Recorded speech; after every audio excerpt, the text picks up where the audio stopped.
keine fucking Fackel mehr. Ha, fucking Fackel. Oh, das nervt ja echt, wenn die 15 Mal da erscheint und ich nicht weiß, wo ich hin muss. Ja, geh weg. Na, schon wieder die Fackel weggesteckt, ey. Ich habe doch jede Zelle, habe ich mir angeschaut, verdammte Scheiße. Jede Zelle. Ja, komm hier. Ich habe ein grünes Licht, jetzt geh weg. Oh Gott, da ist ja immer noch. Mann, ich sehe nichts mehr, verdammte Scheiße. Ach, ein Leuchtstamm, halt's Maul. Ich kann nicht in die Richtung gehen, weil sie vor mir steht oder was. Das ist ja mal sinnlos. Ja, tot. Jetzt ist sie wieder irgendwo.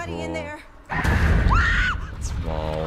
Oh Gott, geh weg, ey. Ich will doch einfach den scheiß Schlüssel finden. Achso, ich muss dir anschauen. Jetzt habe ich das nicht gesehen.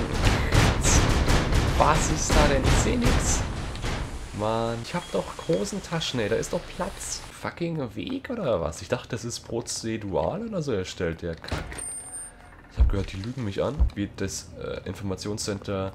Ja, servus, Bitch. Nope. Nope. Nope. Nope.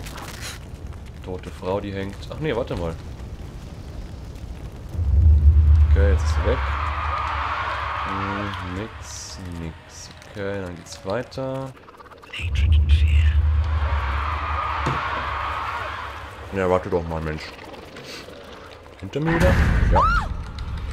Oh, nee, oder? Wo muss ich jetzt hinlaufen? Ich sehe ja nichts, weil meine Augen bluten. Ah, da bin ich schon mal falsch. Das ist ja toll. Rauch. Ach so, das ist es doch schon, natürlich. Ach, die Schlüssel ist der Bibel. Natürlich. Warum fragt sie immer, ob hier jemand ist? Es antwortet eh keiner, Mensch. Leck mich nicht ab. Nein. Diese gefährliche Atmosphäre macht das Spiel alleine so scheiße. Und das Schöne ist, man muss halt echt jeden scheiß Millimeter durchsuchen, weil es könnte ja da drin einer sein. Und da war einer. Das ist ja verboten, ne? Und deswegen als Maul, ich erschrecke nicht. Ja, du brennst, jetzt geh weg. Wenn ihr aber was Geiles sehen wollt, dann schaut doch die Road to Rage in Dark Souls 2 an. Da geht's richtig ab. Wow! Wow! Was macht er denn? Alter! Was machst du hier oben? Wow! Ich dachte, er hat Angst hier. Geh bloß weg.